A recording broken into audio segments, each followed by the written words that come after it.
Welcome back to OpenLine. We've had just such a really remarkable conversation tonight about mass shootings and gun violence here in the U.S. and how that, has certainly been in the headlines recently. Dr. Laurie Woods is our guest tonight from Vanderbilt University.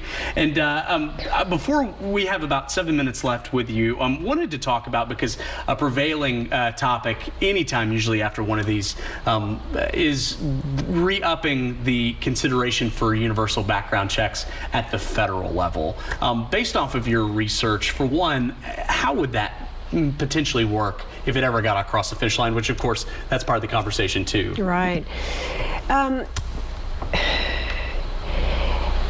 How would it work? It would have to be at the federal level, I think, because we have so much different among all of the states. There's so much difference. It's difficult to buy a gun in New York, so let's just buy it in some other state along the eastern seaboard, and we'll take it to New York. So it would have to be at the federal level, and the push and the majority of people, even Republicans, believe that we should have some kind of universal background check, and what it would mean and that means not just in gun stores, but gun shows, parking lots, any other way that and it would be very difficult to enforce.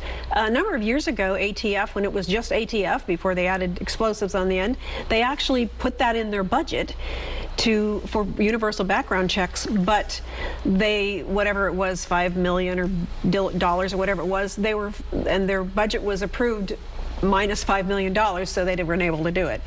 But it just seems to me that it would have to be at the federal level, and it's going to be a tough thing to push through. But it seems, although expensive, it seems like an easy way. If people are pushing for it, why wouldn't we just do it? Sure. I think another thing that at least I've really thought about over the last, especially few weeks, given Buffalo and Uvalde, it feels like there are more mass shootings recently. Is that the case? Is it more than just perception? It is more than just perception. Of course, we hear about it over and over again, thanks to the 24-hour news cycle and the fact that we can tune up to any station anytime we want to.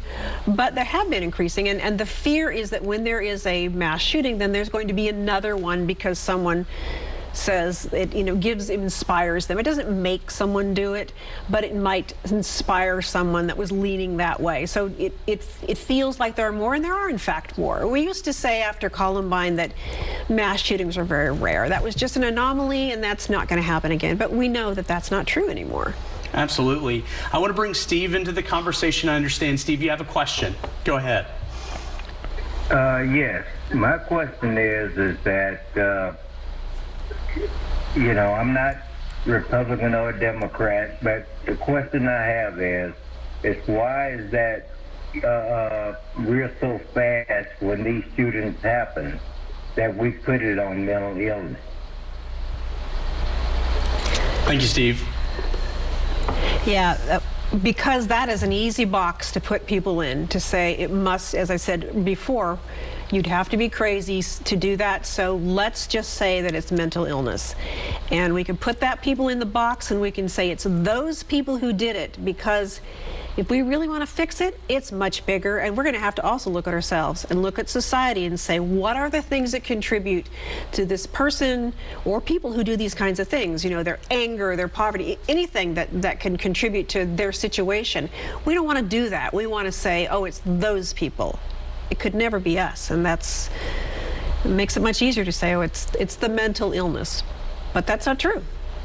I can't help but think, especially your role as a professor in talking about these different situations with your college classes, especially for a traditionally aged college student in your class. They would have been born after Columbine at this point. How is their perception different than perhaps somebody a little bit older? Well, it's interesting because they may have been born, and they were born after Columbine, but they all know about it, and they have all seen the pictures of those kids running out of the school with their hands up. They have all seen that. Even kids who international students have seen that. So they know what it is. They think more about Virginia Tech because that's college, or Marjorie Stoneman Douglas in Parkland, Florida. But they do know about Columbine because it's told, they hear it over and over again. I can't help but think, because I was in grade school when Columbine happened, and we started doing school lockdown drills and intruder drills and that kind of thing. I imagine that was probably the case for a lot of your students too. Sure. And you think about having lockdown drills and intruder drills for kids. That's not good. Right. That's awful. It's sad. It victimizes children. It makes them afraid. But it's the reality that we live in.